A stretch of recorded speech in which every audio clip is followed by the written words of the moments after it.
All right, Brandon, let's take a look at your paper. So this is start with MLA. This is good up here. Good, good, good. Let no one tear asunder. Kind of have a feeling I know where you're going with this anyway, which with your topic of divorce probably makes a lot of sense. So let's just keep moving and see if it works. All right, so as we get into the introduction, you have a really long setup, and I actually think it's a really good analogy. Now you got it from somebody else, but it's a really good analogy. I'm going to point this out in a couple places because I have a feeling you're going to do it a lot, and I want to make sure that you understand it, and that is run-on sentences.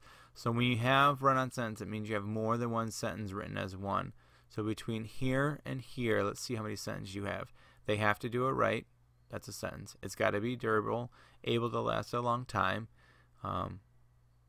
There's a sentence. So they use glue, nail screws, and maybe some double-sided tape. So you basically have 3 sentences written as one. So you really have to break these up. Now, if you broke them up just like that, though, they would be pretty short and choppy. So you may combine some with a comma conjunction or a semicolon, but you're going to have to break these up and separate these out a little bit. And you do that a couple of times. It looks good. It was well done. It's wonderful. There's 3 sentences written as one. So there's a run-on sentence as well. You just got to fix that. So I really like the analogy. I think it works well. Both wall, no comma, and mirror are damaged and are no longer whole. So fix that.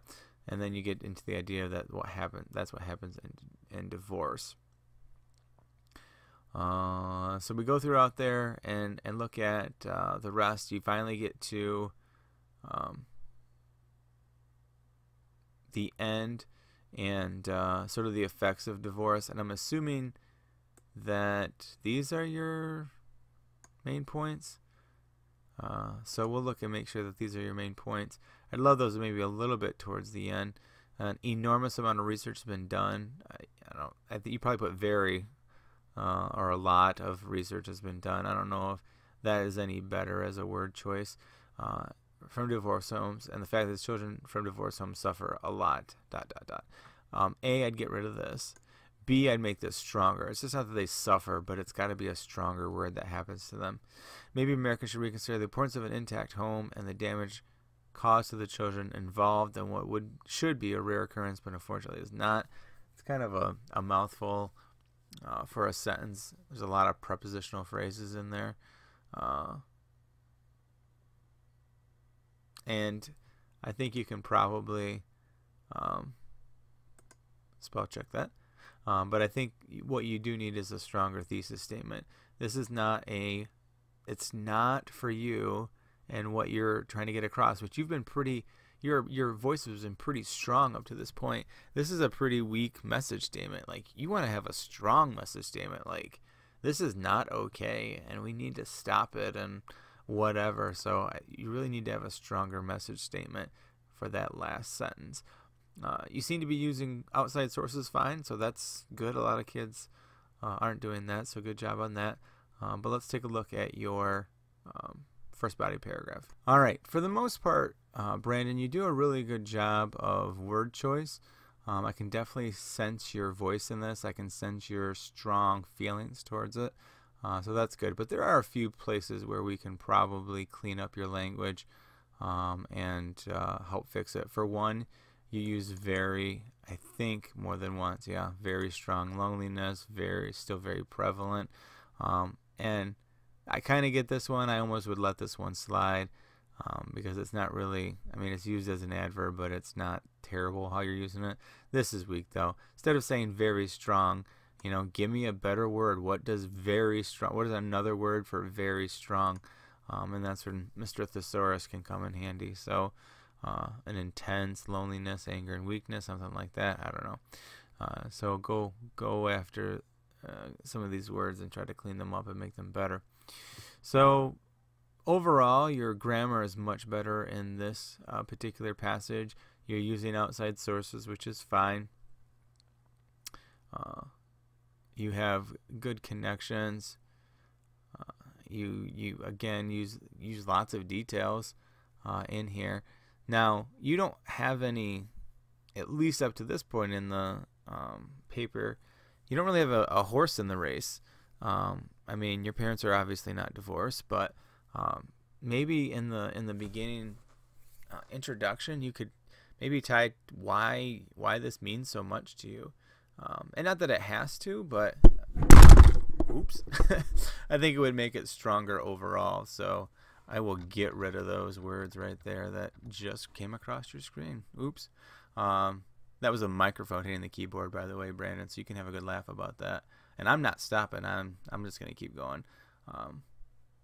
Anyway, so maybe add a little bit more of that, connection, why this is so important to you. And I like this idea down here. It's still 25 years. This is a sentence fragment, which actually wouldn't be terrible necessarily and normally for this reason, but just to point that out. In an extremely negative way, again, extremely is a weak adverb to use, so maybe think of a different way to say that whole negative thing. But again, lots of good details, lots of strong use of works cited or outside sources for this. It's really good in that aspect. Then you get to here, which I'd love to have this this sentence up here as a nice bridge between the two. It's not wrong to put it here, but I think if you use it here, then you start with a really strong topic sentence here. It just makes a lot more sense. So let's look at your next body paragraph. Not nearly as long. All right, so I'm trying to figure out, I'm going to go back up here and look. So you said it leaves them emotionally scarred, socially burdened, and even physically unhealthy. So the first one should be emotionally scarred, which you do talk about emotional help here, a lot of emotional, so that makes sense. So this one should be the social aspect of it, which you kind of get in relationships, but the anxiety, and then you get in relationship. But some of this information I just feel like there wasn't a strong connection about positive relationships, but I guess there is a little bit of it. Maybe I'm just not seeing it as clearly as you are. Fix little easy mistakes, period, not next to it, where it should be.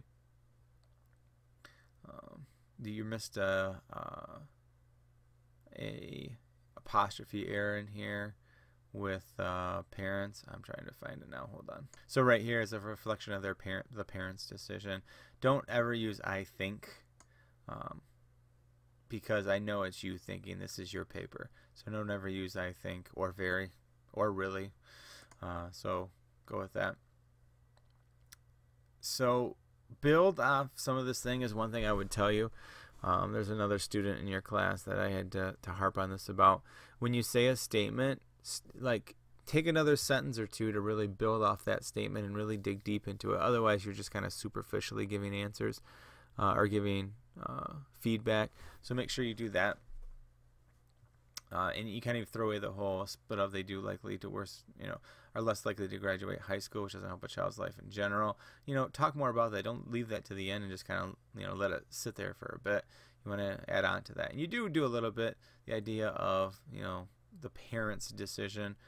There's your apostrophe error, the parent's decision affecting a lot of that. But, try to dive into that more. So again, when you get into your last body paragraph, really this is supposed to be about the health of the child, and you get that in a second. For a child in a divorced home, their simple physical well-being deteriorates into a less healthy human.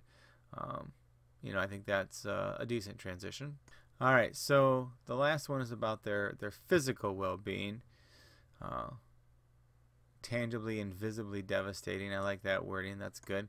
And you use another good wording here. Deteriorates, which is a good word as well. Crumble and crash down is kind of a cliche, but that's okay. You used seep. Maybe that was the last paragraph. You talked about seep. Yeah, divorce seeps. Seep's a good word too. I like that word. So you talk about the physical well-being. And then finally, here it is. I'm not making light of this, Brandon, but I was wondering what it was. This whole thing is precipitated by one of your good friends experiencing the idea of breakup and divorce. Use this earlier. Use this as a basis for why you're intrigued by this topic. I'm just disappointed you waited to the next to last page to do that. 3 and 4 need to be spelled out. Numbers up to 11 need to be spelled out, so make sure you spell those out. A good reflection that now you're looking back, you see that. Good statistic about, again, children and that. This is crazy. I've never even heard that statistic, and I've heard a lot of divorce statistics, so that is pretty crazy. Now, exclamation usually has the connotation of being happy, and this is obviously not a happy statistic. I would use a period for sure. If anything, I think just it makes it more serious. So it tears apart and eats away at the health of the children involved. And divorce hurts emotionally, socially, and literally physically. So you don't need that comma there. It hurts emotionally, socially, and literally physically. So you wouldn't need that comma at the end there. You have a really long conclusion, which I know what you're trying to do in here, but make it simple on yourself. Repeat the thesis statement, a sentence of summary per body paragraph, and I think you probably have more than a sentence for each body paragraph. And then you have some kind of clincher at the end. And again, you're bringing up the idea that how the difference that you want to make and how you believe it starts now. You know, you're only going to date with a girl you want to spend the rest of your life with. You know, potential or whatever. This is the kind of information that I'd rather see at the beginning, as far as why this intrigues you. And you can intersperse some of this information even throughout here in your body paragraphs if you had to. So think about that as you go throughout a rewrite, and try to think about maybe how you can make it more appealing to the audience. This, you end by a statistic. My generation has a chance to change that. It starts with me. I appreciate that you think it starts with you, but you might want to make it more universal, and not just end on this statement, but maybe the hope that, you go back to the analogy about the, hopefully when you remodel, you've done such a good job of creating that safe thing that, or it will always stay. I don't know, something like that. Works cited entry. Everything looks really good here. No problem there in the works cited entry. Just make sure that you have, restage your points effectively here. Watch when you have like very difficult. Watch for that language there. Good job, Brandon. It's a really good paper, and just a few organizational things, and I think you'll be on the right track. So good job.